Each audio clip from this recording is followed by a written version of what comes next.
bo'yi yetmagan üzüm achchiq. Yiroq bir o'rmonliqda bir tulki yashaydi ekan.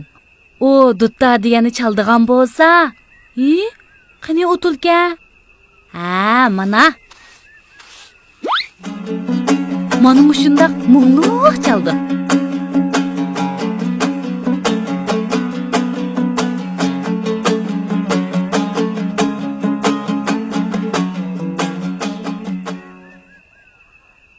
O usul degani o'ynab qoldi bo'ldi.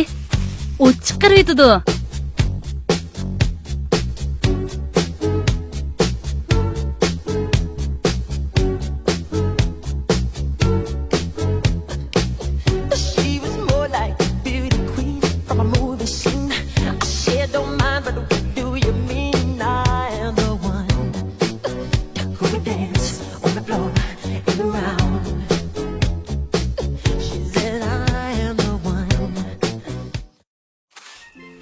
Şunun bilan u mengib üzüm taliq kep qapti.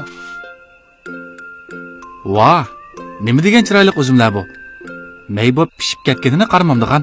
Qaysi ishchan, emgakchan bog'vanning beg'idi bu, ha? Og'zimga seriq suv kep ketdi. Cho'qim bek tatliq.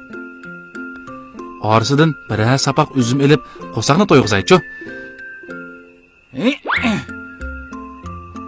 Oy!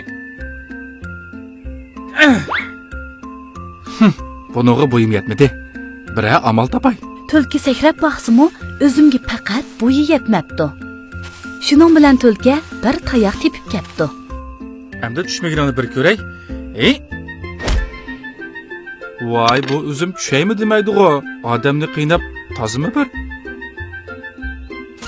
Tulki yugurib kelib sakragan bo'lsa-mu, o'zimga faqat bo'yi yetmabdi.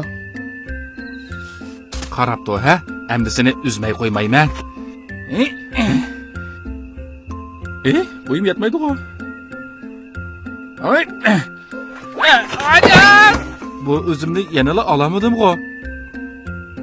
Bo'ldi-la. Bu üzümlar teği pişmapti. Xam üzüm achchiq bo'ladi. Pishqan chaqda kep yey. Ketdim bo'ldi. Na azab alalmay özüm, qo'rsiqim, ash ko'nglim yerim, bo'ldim perişan. Shunday qilib tulkan tukurgini yutqunicha bog'dan asta chiqib ketibdi. Bo'y yetmagan üzüm achchiq degan gap shundan qolgan ekan.